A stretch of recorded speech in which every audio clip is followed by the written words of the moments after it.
Scriptures araw-araw Devatanachum Devasmatachum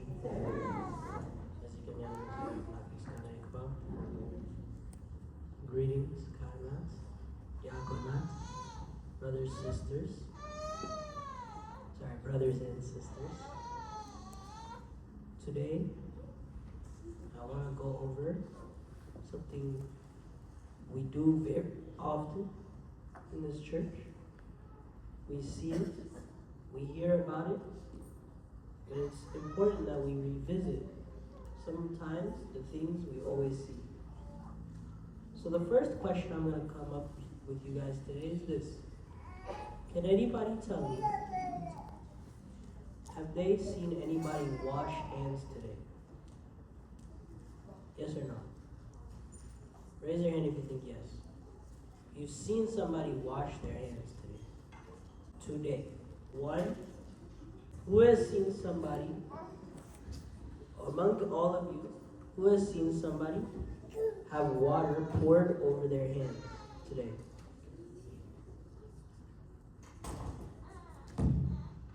So the people who are raising their hands, can anybody tell me when that happened?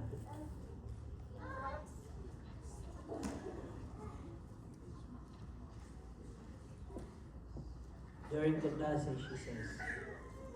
During Kadasi, every Kadasi, you see the same scene after the Wenyan is read, after the first and second deacon says there's parts, after the first deacon says Anotai Manos, everybody says Anotai Manos. The prayer of faith. I didn't hear everybody say prayer of the faith. After that is said, the second and third, anybody tell me what biblical reference that is? So she said Pontius Pilate, everybody say Pontius Pilate. Pontius Pilate. Said, you guys, he was talking to the Jewish people, and the Jewish people said, we want this prisoner to be free, and we want Christ to be imprisoned. And he said to himself, I'm going to try and wash away this blame, essentially. He's trying to wash it away. Just like how you wash dirt away, how you wash bacteria and all the nasty stuff, he's trying to wash the shame and the guilt away from himself, symbolically. Why am I bringing all this up? I'm going to mention something that might surprise some of you, but isn't surprising to a lot of you. On Wednesday, what do a lot of Christians in our church not eat? Dairy. They fast. Is there any other day of the week they also fast, typically? I didn't hear everybody. Friday. So we have Wednesday, and then we have Friday. The reason why I bring this up isn't for you to just review, but mainly for you to understand that this had an origin. I think when we talk about this Wednesday and Friday fast, we have to remember this is what we call the quote-unquote everyday fast. The fast that you are supposed to do throughout the entire year. Besides barring some period, the whole year you're supposed to try and do this fast as best as possible. Do not neglect the fast of the Lord Wednesdays and Fridays unless prevented by illness, except during the 50 days from Easter to Paracletos. So St. Ignatius is telling you, do not forget this fast. This is one of the 7 major fasts that we have in the church. How many major fasts? 7. How many? 7. How many? 7. In Amaria. Alright. This is one of the major ones. And it seems to be sometimes overlooked because we do it so often. But this is very important. Every time you do this fast, you don't just fast with your stomach. You don't just fast by, maybe not consuming certain things at certain times. You fast with your heart. You fast with your mind. You fast with your actions. If you are to hold a grudge against your fellow sibling and you are fasting, you are breaking your fast. When we talk about Wednesday and Friday, what's so special about those days? Why not Tuesday? Why not Monday? Why not Thursday? Why did they pick Wednesday and Friday? Let's start with Friday. What happened on Friday in our church?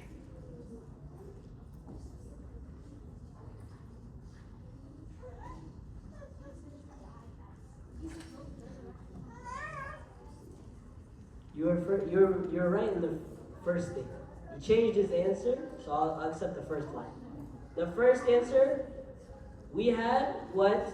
What is it called in English? Good Friday.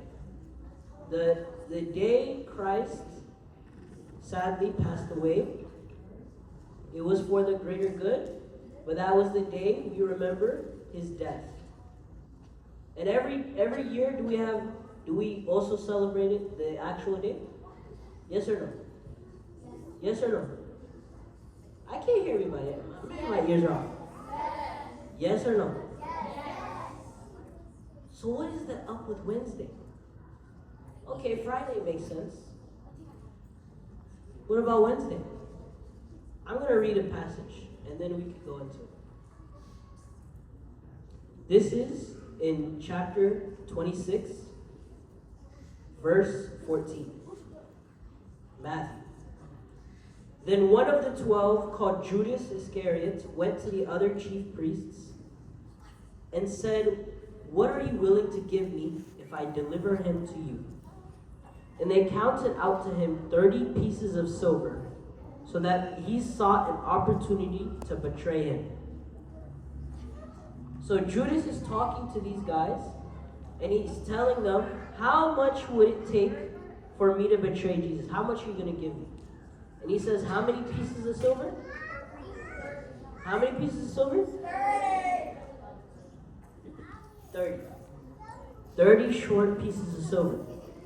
Keep in mind, Judas has been with Christ with a lot of the other apostles, the other disciples. He has seen the miracles. He has seen the fish being multiplied.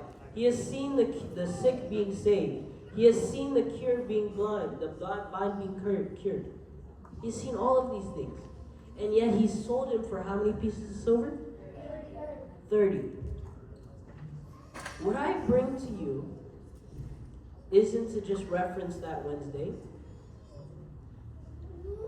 but I want you to ask yourself, on those days, are you being like Judas, or are you being like the Christian you are supposed to be? And what I mean by that is, are you selling Christ, the one in your hearts, for something else?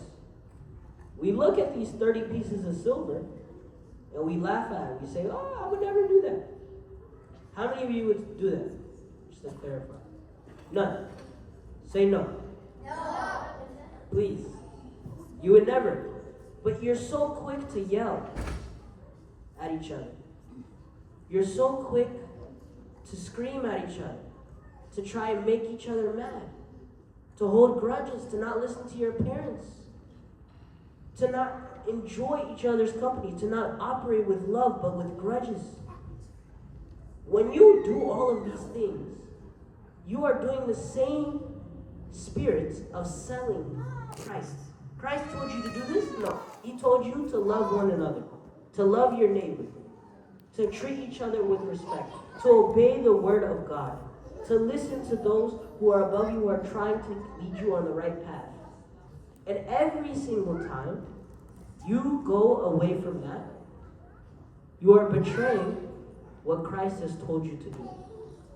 So when we look at the Wednesday and Friday, again, we do talk about this, the special part of those days, especially when it comes up.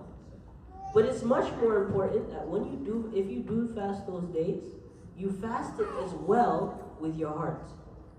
You make sure, obviously the whole week, but especially on those days, you are telling yourself, I'm not going to sell Christ, I'm not going to betray Christ with something even as simple as not yelling at my parents. not yelling at my brother, not yelling at my sister. I know it seems very simple, but that takes you farther than any diet will ever do. Again, it's important to do the abstaining, but it's truly speaking, when we fast in this church, it is more spiritual than physical. Everybody say spiritual? I didn't hear everybody say spiritual? Then physical. So I will end off with this quote from Romans. Romans chapter 5, verse 19. For as by one man's disobedience many were made sinners, so also by one man's obedience many will be made righteous.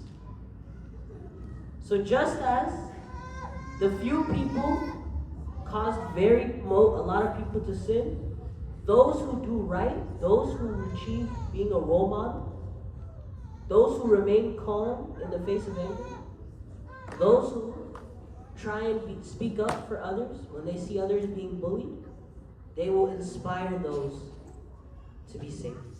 They will inspire other people to be righteous. Everybody say righteous.